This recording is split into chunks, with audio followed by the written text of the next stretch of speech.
حي على الفلاح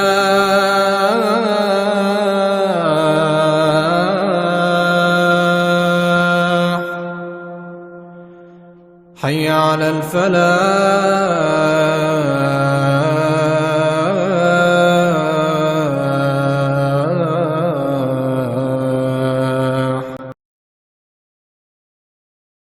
نحمدہ و نصلی علی رسولہ الکریم، اما بعد فاعوذ باللہ من الشیطان الرجیم، بسم اللہ الرحمن الرحیم۔ وَأَقِيمُوا الصَّلَاةَ وَآتُوا الزَّكَاةَ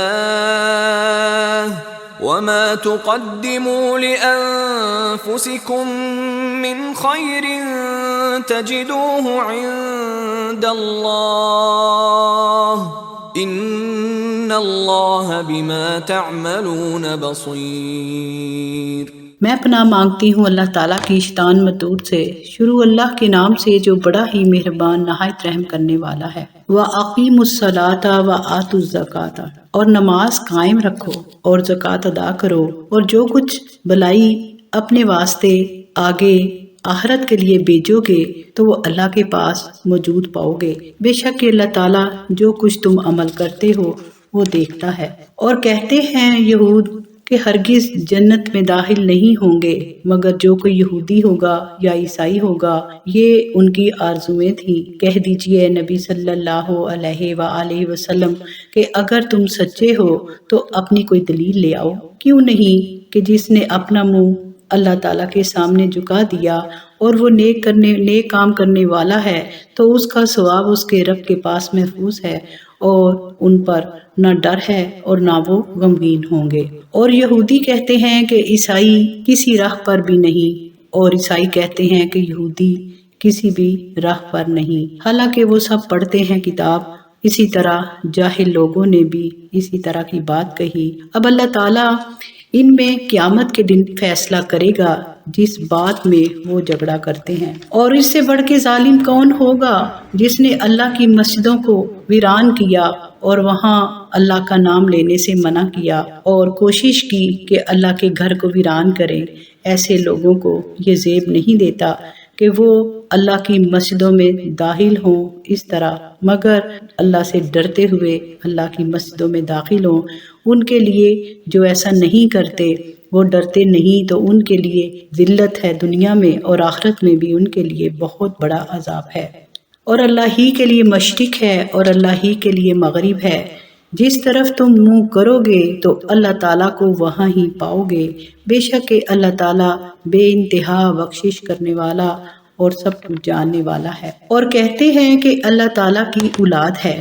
وہ ان سب باتوں سے پاک ہے، بلکہ جو کچھ آسمانوں اور زمین میں ہے اسی کا تو ہے، سب اسی کے فرما بردار ہیں۔ پیدا کرنے والا ہے اللہ آسمان و زمین کو، اور سب کام اسی کے اختیار میں ہیں۔ وہ جب کسی کام کا ارادہ کرتا ہے اور حکم کرتا ہے تو صرف یہی فرماتا ہے، ہو جا، کن ہو جا، فیکون، پس وہ ہو جاتا ہے۔ اور وہ لوگ جو کچھ نہیں جانتے وہ کہتے ہیں کہ اللہ ہم سے کیوں نہیں بات کرتا، یا ہمارے پاس کوئی آیت کیوں نہیں اترتی۔ اس طرح وہ لوگ جو ان سے پہلے تھے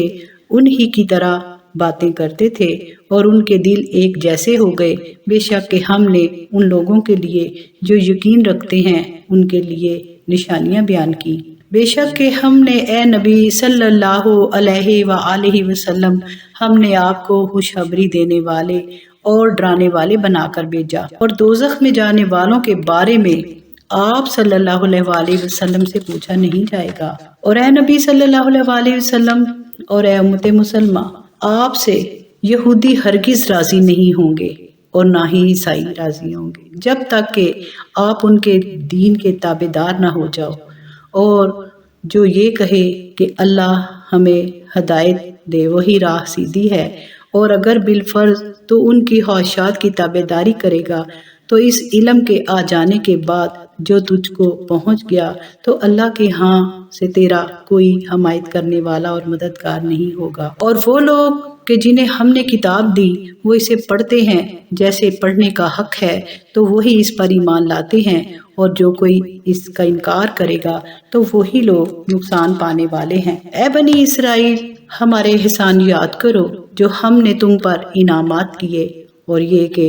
ہم نے تمہیں اہل عالم پر بڑائی عطا فرمائی، اور اس دن سے ڈرو کہ جب کوئی شخص کسی کے ذرا بھی کام نہیں آئے گا، اور نہ اس کی طرف سے بدلہ قبول کیا جائے گا، اور نہ اسے سفارش کام آئے گی، اور نہ انہیں کوئی مدد پہنچے گی۔ اور جب ابراہیم علیہ السلام کو اس کے رب نے آزمایا کئی باتوں میں، تو انہوں نے وہ ساری باتیں آزمائشوں میں وہ پورے اترے۔ تب اللہ تعالیٰ نے فرمایا کہ اے ابراہیم علیہ السلام، میں تجھے سب لوگوں کا امام و پیشوا بناؤں گا۔ ابراہیم نے کہا اور میری اولاد میں سے بھی، تو اللہ تعالیٰ نے فرمایا کہ یہ میرا وعدہ ظالم اور نافرمانوں کے لیے نہیں ہے۔ اور جب ہم نے خانہ کعبہ کو مقرر کیا لوگوں کے واسطے اجتماع کی جگہ اور امن کی جگہ، اور کہہ دیا کہ ابراہیم کے کھڑے ہونے کی جگہ کو نماز کی جگہ بنا لو، اور ہم نے ابراہیم اور اسماعیل علیہ السلام کو حکم دیا کہ میرا گھر پاک رکھیں، طواف کرنے والوں کے لیے اور اعتکاف کرنے والوں کے لیے اور رکوع اور سجود کرنے والوں کے لیے۔ اور جب ابراہیم علیہ السلام نے کہا کہ اے میرے رب، اس شہر کو امن والا بنا، اور اس کے رہنے والوں کو پھلوں سے روزی عطا فرما، اور ان میں سے جو کوئی اللہ پر اور قیامت کے دن پر ایمان لائے، فرمایا کہ جو انکار کرے گا، کفر کرے گا، تو اس کو بھی تھوڑے دنوں نفع پہنچاؤں گا، پھر اسے مجبوراً دوزخ کے عذاب کی طرف بلاؤں گا، اور وہ رہنے کی جگہ بہت بری ہے۔ اور یاد کرو جب ابراہیم علیہ السلام بنیادیں اٹھاتے تھے خانہ کعبہ کی، اور اسماعیل بھی ساتھ تھے، اور یہ دعا کرتے تھے، اے ہمارے رب، ہم سے قبول کر لے، بے شک تو ہی ہماری دعا کو سننے والا ہے اور جاننے والا ہے۔ اے ہمارے رب، ہمیں اپنا فرما بردار بنا لے، اور ہماری اولاد کو بھی ایک فرما بردار جماعت بنانا، اور ہمیں حج کے طریقے اور قاعدے بتا دیجئے، اور ہمیں معاف کیجئے، بے شک کہ تو ہی توبہ قبول کرنے والا مہربان ہے۔ اے ہمارے رب، ان میں اور انہی میں سے ایک رسول بھیجئے کہ وہ ان میں تیری آیتیں پڑھے، اور انہیں کتاب کا علم دے، اور دانائی کی باتیں سکھائے، اور انہیں پاکیزہ کرے، بے شک کہ تو بہت زبردست حکمت والا ہے۔ اور کون ہے جو ابراہیم علیہ السلام کے دین سے پھر جائے، مگر وہی کہ جس نے اپنے آپ کو بیوقوف بنایا، اور بے شک ہم نے اسے دنیا میں چن لیا، اور آخرت میں نیکوکاروں میں سے ہوگا۔ یاد کرو کہ جب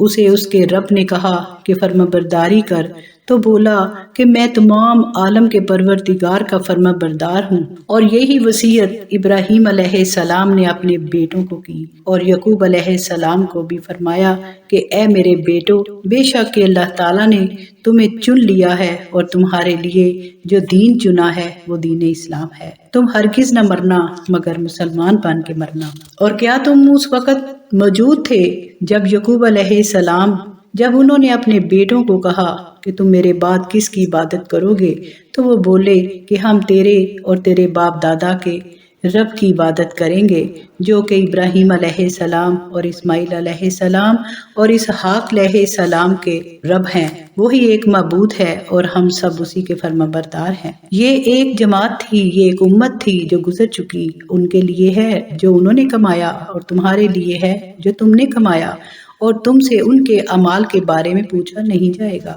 اور یہودی کہتے ہیں کہ یہودی ہو جاؤ یا عیسائی ہو جاؤ تو تم ہدایت پا لو گے، تو اے نبی صلی اللہ علیہ وآلہ وسلم ان کو کہہ دیجئے کہ ہرگز نہیں، بلکہ ہم نے ابراہیم کے دین کو اختیار کیا، جو کہ ایک خدا کی عبادت کرتے تھے اور شرک کرنے والوں میں سے نہیں تھے، بلکہ ایسے کہو آمنا کہ ہم ایمان لائے اللہ پر، اور جو کچھ ہماری طرف نازل ہوا، اور جو کچھ ابراہیم علیہ السلام کی طرف نازل ہوا، اور اسماعیل اور اسحاق اور یعقوب علیہ السلام کی طرف نازل ہوا، اور ان کی اولاد پر نازل ہوا، اور جو موسیٰ اور عیسیٰ علیہ السلام کو دیا گیا، اور جو کچھ دوسرے پیغمبروں کو عیسیٰ علیہ السلام کو دیا گیا، اور ہم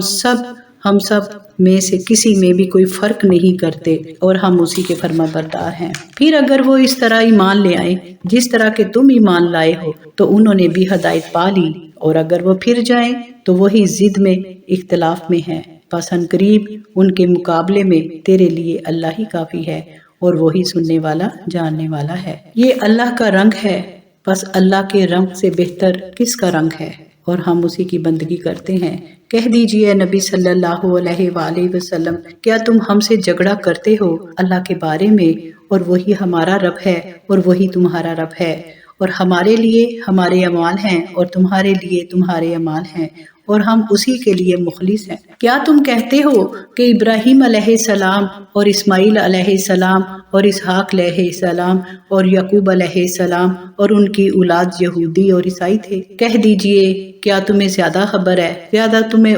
علم ہے، یا اللہ تعالیٰ زیادہ جانتا ہے؟ اس سے بڑا ظالم کون ہے جس نے چھپائی گواہی جو اس کے پاس ہے اللہ کی طرف سے، اور نہیں اللہ تعالیٰ بے خبر اس سے جو تم عمل کرتے ہو۔ یہ ایک جماعت تھی، یہ ایک امت تھی جو گزر چکی، ان کے لیے جو انہوں نے کمایا اور تمہارے لیے جو تم نے کمایا، اور تم سے ان کے اعمال کے بارے میں نہیں پوچھا جائے گا۔ یہ پہلے پارے کا آخری ربع ہے، اور اس میں اللہ تعالیٰ ہمیں کیا ارشاد فرماتے ہیں۔ اللہ تعالیٰ ان آیات میں یہ بات واضح کر کے بتاتے ہیں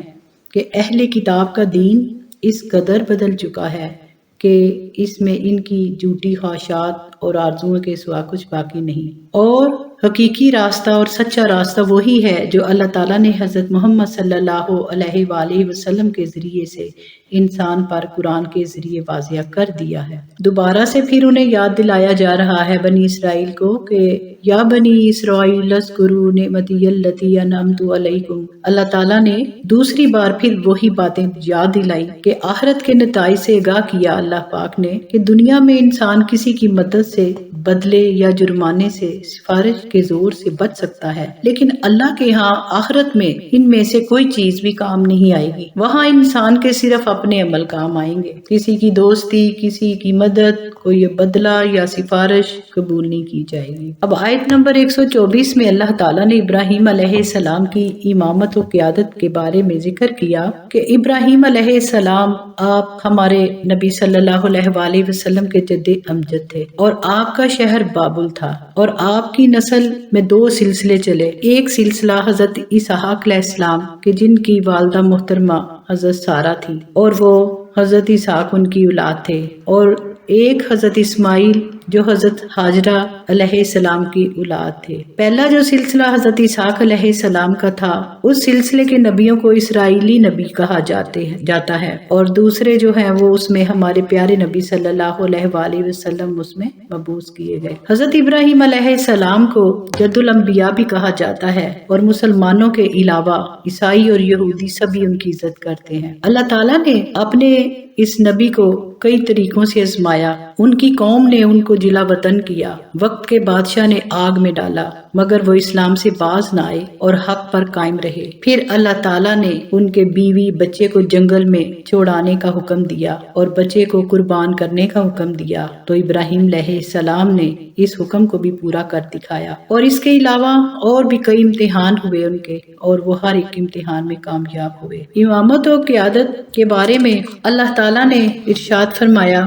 کہ یہودیوں کو اپنی نسل پر بڑی برتری اور بڑا گمنڈ تھا۔ وہ کہتے تھے کہ ہم ابراہیم علیہ السلام کی نسل سے ہیں، اور تورات میں لکھا ہے کہ خدا نے اس کی نسل کو برکت اور فضیلت دی۔ اس آیت نے واضح کر دیا کہ اول تو اس فخر و امتیاز اور نسلی برتری میں بنو اسماعیل بھی شامل ہیں، دوسرے یہ کہ خدا کا وعدہ صرف نیک کرداروں کے لیے تھا، نہ کہ بد کرداروں کے لیے۔ جن لوگوں نے ایمان اور عمل کی سعادت کھو دی، ان کے لیے نسل کا شرف کچھ بھی باعث امتیاز نہیں ہوتا۔ گزشتہ امتوں کے راہ حق سے بھٹک جانے کے بعد اللہ تعالیٰ نے منصب امامت کے لیے امت محمدیہ کی بنیاد رکھی۔ اللہ تعالیٰ نے اپنے جلیل القدر پیغمبر حضرت ابراہیم علیہ السلام کا کئی طریقے سے امتحان لیا اور انہیں آزمائش میں ڈالا اور مصائب میں مبتلا کیا، لیکن وہ سب میں کامیاب ہوئے، صبر کا دامن ہاتھ سے نہ چھوڑا، اور اس کامیابی کے صلے میں اللہ تعالیٰ نے انہیں لوگوں کی ہدایت کے لیے امام اور پیشوا بنا دیا۔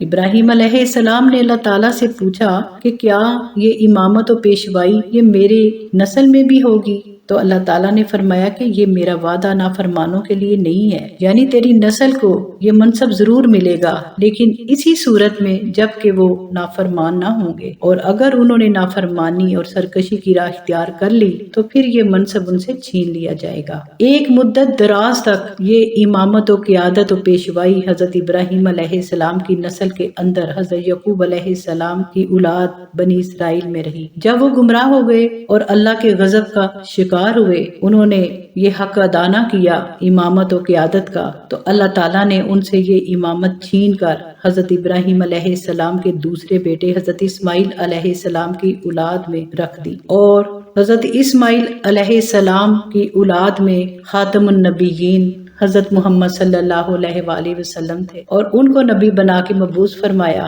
اور ان کے سپرد یہ امامت و قیادت ان کے سپرد کر دی۔ اب یہ امت محمدیہ کا فرض ہے کہ اپنے فرائض کا خیال رکھیں اور خاص ذمہ داری سے اس منصب کو سنبھالیں۔ آیت نمبر 129 میں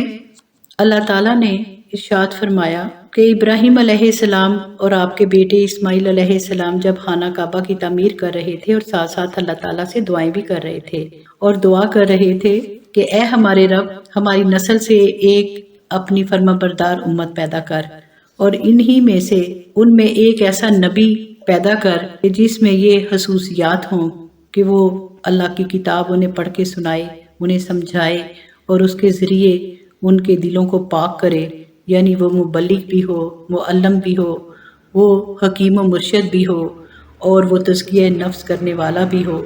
یہ تمام باتیں نبی صلی اللہ علیہ وسلم میں موجود تھیں، اسی لیے تو آپ صلی اللہ علیہ وآلہ وسلم کو دعائے خلیل بھی کہا جاتا ہے۔ اور اس آیت میں اللہ تعالیٰ نے یہ بھی بیان فرمایا کہ دین ابراہیم کی بنیاد عین دین فطرت پر ہے، اور اس کی تعلیمات سلیم طبیعت کی ترجمانی کرتی ہے، اور اسے تو وہی شخص منہ موڑ سکتا ہے جس کی فطرت ہی سلیم نہ ہو۔ حضرت ابراہیم علیہ السلام کی عظمت و بزرگی بیان کرنے سے قرآن پاک کا مقصد یہ تھا کہ یہود و نصارہ کو یہ بتایا جائے کہ جس جلیل القدر پیغمبر کو وہ اپنا پیشوا مانتے ہیں، ان کا دین یہی تھا جو آپ صلی اللہ آخری نبی صلی اللہ علیہ وآلہ وسلم پیش کر رہے ہیں۔ اگر وہ آپ صلی اللہ علیہ وآلہ وسلم کو آخری نبی کو اپنا مذہبی رہنما مانتے ہیں تو انہیں چاہیے کہ وہ اسلام قبول کر لیں۔ یہی ان کے جد امجد، ان کے باپ دادا حضرت ابراہیم علیہ السلام کا دین ہے۔ اللہ تعالیٰ نے ان آیات میں یہ بھی فرمایا کہ اے پیغمبر صلی اللہ علیہ وآلہ وسلم، آپ نے ہمارا پیغام پہنچا کر اپنا فرض پورا کر دیا۔